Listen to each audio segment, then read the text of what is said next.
En cybersécurité, on dit souvent que les menaces les plus redoutables sont celles qu'on ne voit pas venir, celles qui se cachent juste sous notre nez.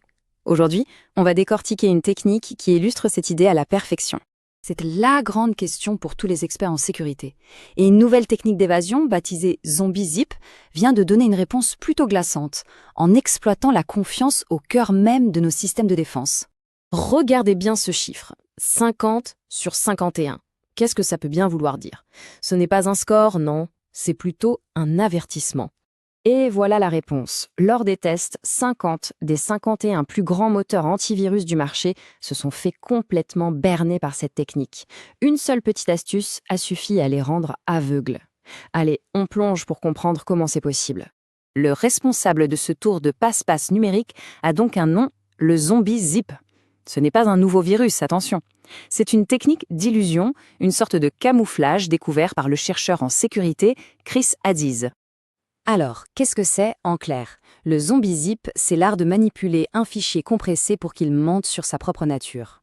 Il profite de la confiance un peu naïve que les logiciels de sécurité accordent aux informations écrites dans l'entête d'un fichier. Pour vraiment piger le truc, il faut regarder de plus près comment cette tromperie fonctionne. C'est là que toute l'ingéniosité de l'attaque se révèle, dans un tout petit mensonge technique. Et voilà, le cœur du problème est là. D'un côté, l'entête du fichier zip annonce la couleur. Et les données à l'intérieur sont stockées telles quelles, sans compression. C'est la méthode stored. Sauf qu'en réalité, ces mêmes données sont bel et bien compressées, avec l'algorithme deflate. Une contradiction toute simple, mais avec des conséquences énormes. Mais pourquoi est-ce que ça marche si bien?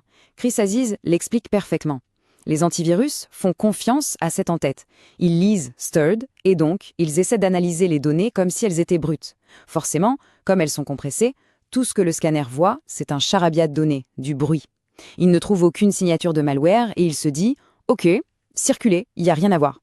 Cette simple astuce crée un angle mort gigantesque pour nos défenses. Voyons maintenant quel est l'impact concret de cette vulnérabilité dans le monde réel.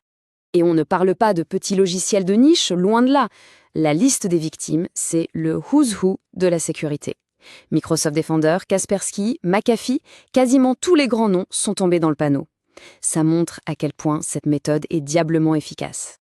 Très bonne question. Et la réponse est si, tout à fait.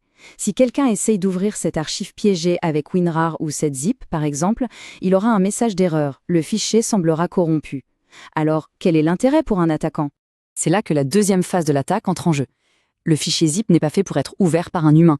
Il est livré avec un autre petit programme, un loader, qui lui est au courant du mensonge. Il sait que les données sont en fait compressées, il ignore l'entête, décompresse correctement le contenu et libère le malware sur le système. Le plus incroyable dans cette histoire, c'est que cette technique n'est pas si nouvelle que ça. En fait, c'est presque une copie carbone d'une vulnérabilité très très ancienne, comme si l'histoire bégayait. Cette chronologie est assez parlante. Une faille quasi identique a été trouvée il y a 20 ans.